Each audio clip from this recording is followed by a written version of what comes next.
사랑의 샘 평화의 소리 KCR 11시 종합뉴스 뉴질랜드 뉴스입니다. 국민당의 주디스 콜린스 당수는 음란 이미지를 젊은 여성에게 문자로 전송한 혐의를 받고 있는 앤드류 폴른 의원에게 오늘부로 국회를 떠나도록 지시했습니다. 이 남섬 캔터베리의 라이타타 지역구 의원은 19세 여성에게 음란 이미지를 보낸 것으로 확인됐으며 이번 선거에도 출마하지 못합니다. 국민당은 지난 금요일 술이 만취된 상태에서 그의 행동은 국회의원으로서의 자질에 문제가 있다고 지적하면서 폴른 의원은 앞으로의 정치 생명이 오늘부로 끝나게 된다고 콜린스 당수는 힘주어 말했습니다. 한편 경찰은 신고를 받고 폴른 의원을 조사했지만 음란 이미지가 처벌 기준을 넘지 않은 것으로 결정했다고 전했습니다. 뉴질랜드 제1당의 윈스터 피터스 당수는 고위공직자들과 은퇴한 국민당 당수들을 상대로 개인정보 유출로 인한 위반에 대해 소송을 제기했습니다. 피터스 당수는 지난 2017년 총선에 앞서 노인연금을 과도하게 받은 내용을 의도적으로 미디어에 공개한 것에 대해 정부 고위 공직자들과 정치인들을 지난해 11월 고소했습니다.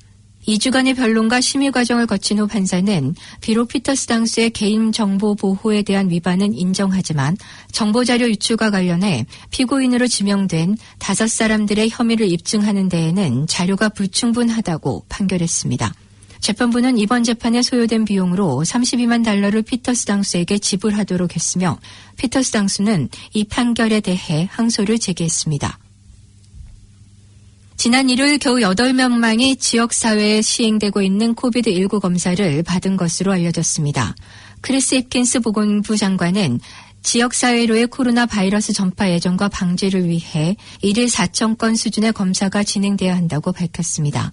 그러나 지난 일요일 하루 동안 모두 681건의 검사가 진행됐으며 이 중 673건은 격리시설에 묵고 있는 사람들을 대상으로 한 검사로 사실 커뮤니티 검사 숫자는 겨우 8명인 것으로 나타났습니다.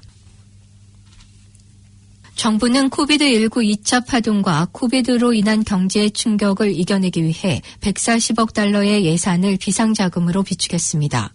당초 금년도 예산안에서 코비드 대응과 복구기금으로 준비한 $500의 기금에서 140억 달러를 비축했다고 그란튼 로버슨 재정부 장관은 밝히면서 마련된 기금에서 남은 예산들은 만일의 사태에 대비해 비축하기로 결정했다고 전했습니다. 로버슨 장관은 비축된 기금은 코비드19 2차 파동이 일어날 경우를 대비해 준비한 자금이라고 강조했습니다. 코비드19 팬데믹이 대학이나 폴리텍 등록자 수의 증가를 가져올 것이라는 초기 신호가 나오고 있습니다. 빅토리아 대학은 가을 학기 등록자 수가 평소보다 수백 명 증가했다고 말했으며 이는 코비드19 팬데믹의 경제적 영향으로 취업의 기회가 줄었기 때문이라고 말했습니다. 신규 등록 학생들의 나이도 예전에 비해 많아져서 26세에서 35세와 36세에서 45세의 증가가 두드러졌으며 대학원 과정과 직업과정 간호직으로 편중됐습니다. 빅토리아 대학 글란트 길포드 총장은 작년 가을 학기 등록자의 2배가량인 700명 이상이 이번 가을 학기에 등록했다고 말했습니다. 3분의 1 이상의 중소상공인들이 앞으로 12개월 동안 수입이 증가할 것이라면서 기업 신뢰 지수가 높아지고 있습니다. 6월에 시행된 설문조사에 따르면 3월에는 마이너스 35%였던 기업 신뢰지수가 록다운 이후 절반 이상이 증가했습니다. 48% 농업 관련 비즈니스는 앞으로 12개월 동안 매출이 증가할 것으로 기대됐으며 코비드19로 인한 재정적 영향이 가장 작은 분야로 나타났습니다. 반면 개인 서비스 분야의 신뢰지수는 마이너스 52%로 가장 낮았으며 그 다음은 소매와 관광 산업으로 마이너스 48%였습니다. 겨울방학을 맞아 잠시 활기를 띠었던 관광업계가 다시 앞날을 크게 걱정하고 있습니다. 지난 7월 초부터 시작된 2주간의 방학 동안 퀸스타운을 비롯한 남섬의 각 관광지들은 내국인 관광객들로 모처럼 활기에 찬 모습을 보여줬습니다. 그러나 떠들썩했던 방학이 끝나는데도 불구하고 여전히 국경이 통제되면서 관광업계 관계자들은 앞날에 대한 불안감을 감추지 못하고 있습니다.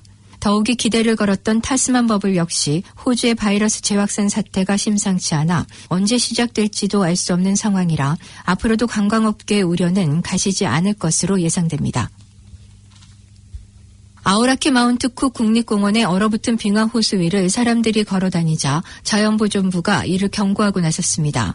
해당 지역 DOC는 지난 주말 후커밸리에 있는 호수 위를 20명이 넘는 사람들이 사진을 찍으며 걸어 다녔던 것을 지적했습니다. DOC 관계자는 이는 대단히 위험한 일이며 다시는 시도하지 말라고 경고하면서 호수 가운데는 얼음이 깨질 가능성도 있다고 강조했습니다. DOC는 해당 호수 주변에 경고판을 세울 예정입니다. 에어뉴질랜드는 온라인 크레딧 구제 보상 웹페이지가 운영되고 있습니다. 이 새로운 웹페이지는 비행기 티켓을 구매한 30만 명 이상의 고객들이 좌석 선택, 다른 비행 티켓 구매 등 자신들의 크레딧 내역을 살펴볼 수 있게 합니다. 항공사 측은 크레딧 사용 기한을 2021년 12월 31일까지로 연장하고 티켓 예매 후 12개월을 더 연장했습니다. 오늘의 환율 정보입니다. 뉴질랜드 달러와 대비 원화 기준 환율은 789원 11전, 한국에서 보낼 때 797원 0전, 한국에서 받으실 때 781원 22전입니다.